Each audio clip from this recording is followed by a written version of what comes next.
I have to start today's deep dive with a slightly embarrassing confession. And I have a feeling, just a sneaking suspicion, that you, listening right now, might relate to this specific brand of delusion. Delusion is a strong word to start the day. It is, but I think it fits. I live my life with this constant, background belief that if I just organize myself a little better. Well, I'm the perfect app. Exactly. Or if I wake up at 5 a.m. or just, I don't know, drink simpler coffee, I can finally fit everything in. It's this feeling that my capacity is elastic. That if I just push hard enough, I can stretch the container of my life to hold it all. The inbox zero fantasy. Yes, but here's the kick in the teeth. When I can't do it, when I inevitably drop the ball, I don't think, oh, the container was too full. I think I failed. I think it's a personal flaw. I wasn't efficient enough. You weren't expanded enough. Yeah. That is a heavy burden to carry. Yeah. But you're definitely not alone in that. What you're describing is really the central tension of the source material we're exploring today. Right. We are looking at a fascinating and honestly kind of confronting essay. It's titled The Finite by the writer and philosopher Pedro Malha. And I want to be clear right off the bat, this isn't a time management hack. This isn't, 10 ways to organize your calendar. No, it's really not. When I first saw the title, I thought, great, another piece on how to prioritize. But we ended up in philosophy and, surprisingly, some pretty heavy mathematics. It's a fundamental restructuring of how we view reality. Malha's central premise is that we are all suffering from this delusion of endless expansion. Okay. We operate on this hidden assumption that life is capable of endless opening. We think, oh, there will be more later, more time, more capacity, more opportunity. And Malha just says this is a fundamental error.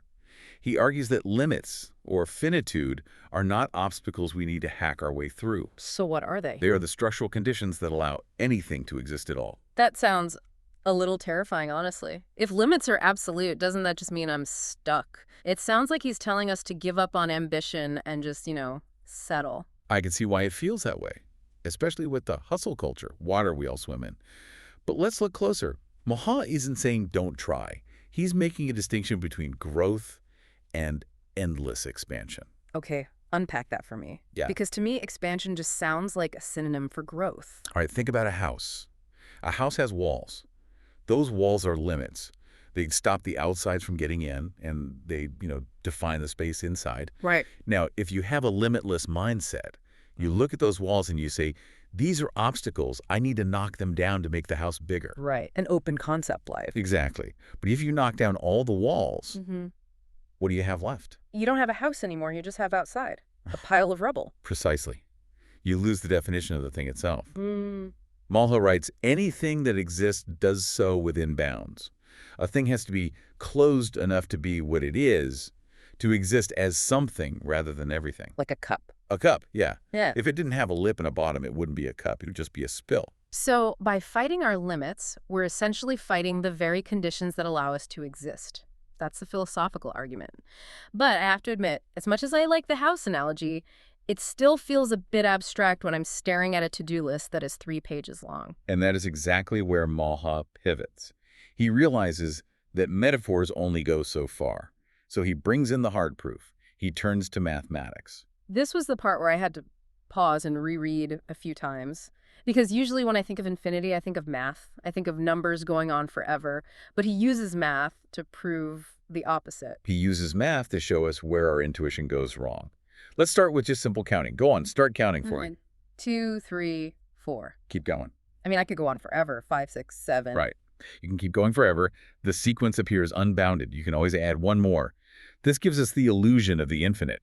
We think, because I can always add one more number, the numbers are infinite. Are they? The process is infinite. But any specific number you actually hold in your hand, that's finite. If you stop at 1,000,000, that's a finite number. 1,000,000,000,000, it's a finite number.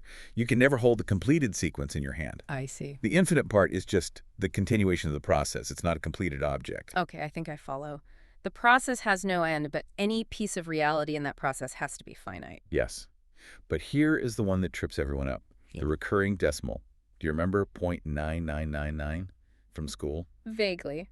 It's 0.999, and the nines just, they keep going forever. Right. Now, just intuitively, what does that number represent to you? It represents something that is getting really, really close to 1. It's like, it's trying to be 1, but it's stuck just slightly underneath it. It's frustratingly quick. It feels like an endless journey, right? Like Right. Zeno's paradox. You're getting halfway there, then halfway again, but you never quite touch the finish line. It feels like my life. Yeah. Always 99% done, never finished. That feeling is exactly what Mulhall wants to deconstruct. Because mathematically, you are wrong. Excuse me. 0.999 repeating Yeah? is 1. It is not close to 1. It is not an approximation of 1. It is exactly equal to the number 1. No, stop. My brain rejects that. How can something that is point something be equal to a whole number? The nines go on forever. They never tip over into the 1. This is the crux of his argument. The value is 1. The value is complete. It is whole. What goes on forever is the representation. The representation. It's the way we are writing it down. The decimal system, it struggles to write 1/3 or 1 in certain ways, so it produces this endless string of 9s. But the endlessness belongs to the description, not the object. Wait, let me try to wrap my head around this. You're saying the thing itself, the value, is just sitting there, totally finished, totally calm. It's just 1. But the way we're trying to describe it, the 0.999 is running around like a headless chicken trying to catch up. That is a perfect way to put it. Mulhall writes, the continuation belongs to the representation. The closure belongs to the value. Okay, that's actually blowing my mind a little bit because we treat our lives like the representation. We look at the list of things to do, the 9 stretching out forever, and we think, my life is incomplete because the list isn't finished. Exactly. We confuse the map for the territory. Think about a circle, just a physical circle drawn on a page. We know that pi 3.14159, it goes on forever. Yeah. We can keep calculating decimal places of pi for eternity. Right, supercomputers do that for fun. But look at the circle on the paper. Is the circle waiting for the computer to finish calculating pi before it closes? No, it's just there. It's a circle. The form is already whole. The digits are just an approximation process. Yeah. Moll's point is that we confuse the process with the reality. We think that because we can keep counting or keep adding to-do items, that reality itself is endless. But the circle holds because it is closed. Right. If the circle didn't close, if the line just kept going, it wouldn't be a circle, it would be a spiral, it wouldn't contain anything. The form is already whole. That hits hard. So we are chasing this infinity, thinking it will make us complete, but infinity actually prevents completion. Because infinity has no edges. You can't fill a cup that has no bottom. So let's ground this. We've done the math, we've built the house, but what does this actually mean for my Tuesday afternoon? Because closure sounds nice, but I have 500 unread emails. They don't care about my philosophical need for closure. This is where Mala applies the math to systems theory, and this is where it gets really practical. He talks about queues. Queues, like standing in line. It's standing in line, or your email inbox, or a manufacturing assembly line. Mala defines a process very simply. It has a beginning, a movement, and an end. The end is crucial. If you remove the completion, you don't have a bigger process, you have a broken one. Okay, give me an example. Imagine a coffee shop. People are coming at, that's the arrival rate, the barista making the coffee, that's the processing rate. Yeah. And then handing the coffee over, that's closure. Simple enough. Now imagine the owner says, we want to be infinite. We want to accept everyone immediately, without limit. But the barista can only make 1 coffee a minute. What happens if 3 people enter per minute? The line grows. And if that continues for an hour, The line goes out the door, people get angry, the barista has a mental breakdown. and eventually the system ceases to be a coffee shop and becomes a parking lot. Malha argues that a sum that never closes isn't a larger sum, it is no sum at all. Stability requires settling into a bounded state. This is the inbox zero problem. The emails come in faster than I can reply, and my solution, my expansion mindset, is to say, I just need to type faster. I need to wake up earlier. You're trying to make the barista move at the speed of light. But Mala is saying the problem isn't the speed of the barista, the problem is the lack of a boundary. He writes, the problem is not that the system needs more continuation, it is that it lacks closure. So in a functional system, you have to close the door. You have to say, no more customers for now. Or you have to acknowledge that the queue will break if the input exceeds the output. It's not a moral failure, it's simple math. When we feel overwhelmed, we usually think, I just need more capacity. But Malha is saying, no, you need a boundary. A system without a boundary, without a point where you say stop, is structurally destined to collapse. That is such a relief to hear, but also so hard to implement because it feels like admitting defeat, like saying, I can't handle this. It feels like defeat because of that spiritual layer we touched on earlier. the infinite self. Oh yeah, the Instagram philosophy. You are limitless. Your potential is infinite. It's very seductive. We want to believe it. Of course we do. Who wants to be finite? Finite means death. Finite means running out. And that's exactly why we cling to it.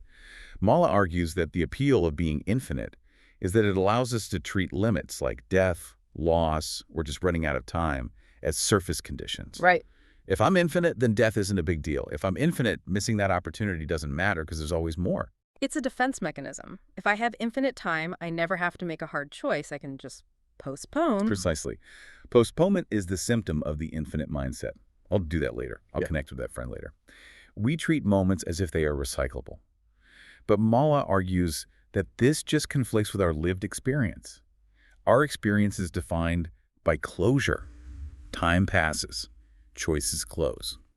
He has this really interesting distinction between continuation and infinity, because he's not saying we just disappear. This is nuanced. He says something can continue without being infinite. Go back to the circle. The line to the circle is continuous. You can trace it forever. But it is bounded. It occupies a specific space. It doesn't take over the whole page. So continuity is not the same as absence of limit. Right. And here is the kicker, the line that I think defines the whole essay. Infinity extends. Wholeness closes. Right. If you want meaning, you need closure. Why does meaning depend on closure? That feels counterintuitive. I thought meaning came from possibilities. Think about a melody. You love music. Imagine a piano player hits a beautiful chord, and then they just hold it. They never let go of the keys. The sound just drones on. 1 minute, 10 minutes, an hour. Is that music? No, it's a headache. It's a flat line. Exactly. A melody exists because the notes end. One note must stop for the next to begin. A sentence has meaning because it ends with a period. If I just kept talking and never stopped to finish the thought, never took a breath, never let the silence shape the words, I would eventually zone out or leave the room. Mala writes, meaning depends on closure, because without closure there is no distinction between what matters and what does not. If everything can be done later, then nothing matters now. If all doors stay open, walking through one loses its significance. That is. Yeah. Wow. Okay. So limits aren't just annoying walls. They are the things that give our choices weight. A moment matters because it won't happen again. Yes. The conversation with your parent matters because one day you won't be able to have it. That limit, that mortality, is what creates the value. This brings us to the ghosts movement. The text mentions this near the end, and honestly, I wanted to know more. It sounded a bit mysterious. Is this like a group of people dressing up in sheets? Not quite. It's a nonprofit organization founded by Mala. And based on this text, the ghosts movement is the practical arm of this philosophy. It's about living with the ghosts of the lives we didn't choose. The lives that we didn't choose. Every time you make a choice to marry this person, to take this job, to spend your afternoon doing this, you are killing off the infinite other possibilities of what you could have done. You could have been an astronaut. You could have moved to Bali. Don't remind me. In an infinite mindset, we try to keep those ghosts alive. Yeah. We refuse to commit because we want to keep the options open. We hover. The ghost movement is about accepting that those other lives are gone. They are ghosts. Yeah. And that's okay. So it's about mourning the unlived life so you can actually live the real one. Exactly. It focuses on how life is actually lived. Not how it should be lived in a fantasy world of unlimited time, but how it is lived in the finite structure of reality. They refuse to place human effort in a model of endless expansion. It sounds like they are trying to stop us from haunting our own lives.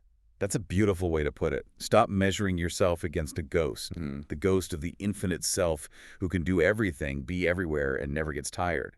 That person doesn't exist. So let's bring this home. If we embrace this, if I accept that I am finite, that my inbox queue must close, that I can't be everything to everyone, what happens? Because part of me still feels like that's giving up. I actually think it's the opposite of giving up. I think it's the only way to actually start. Mala describes it as a falling away of failure. What does he mean by that? Go back to the wall analogy. Imagine you are trying to walk through a wall. You keep banging your head against it. You feel like a failure because you can't phase through solid matter. You think if I just concentrated harder, I could walk through this wall. Right. I'm just not spiritual enough to ghost walk. Then someone hands you a blueprint and says, hey, that's a structural wall. It holds up the roof. You aren't supposed to walk through it. Yeah. It's not a flaw in your character. It's the laws of physics. I would stop banging my head. I'd probably just use the door. Exactly. You stop feeling like a failure. The limit is just structure.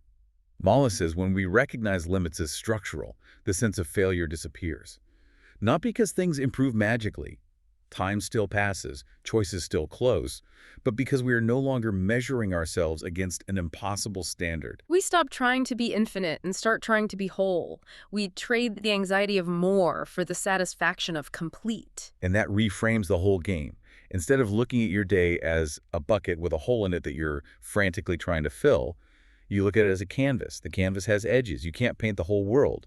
You can only paint this picture inside these edges. And a painting without edges isn't art. It's just paint everywhere. This has been such a shift in perspective. From the frustrating math of recurring decimals, which I will never look at the same way again, to the way we treat our own potential. It turns out being finite isn't a curse. It's the definition of being real. It connects back to that core idea. The representation can go on forever, but the value is found in closure. So as we wrap up this deep dive, we want to leave you with something to chew on, a little provocation to carry into your very finite, very real day. We've talked a lot about how we crave more time and unlimited options. We think that's freedom. We think that's success. But if Mala is right, if meaning depends on closure, and if a line is only seen because it ends, then perhaps that desire for infinity is actually a desire for a life with less meaning. That's the question I'm going to be asking myself. What would happen today, just today, if you treated your time not as something to be expanded, but as something to be completed? What would you prioritize if you knew the circle had to close? If you knew the melody had to resolve. Thanks for listening to The Deep Dive. Go finish something. We'll see you next time.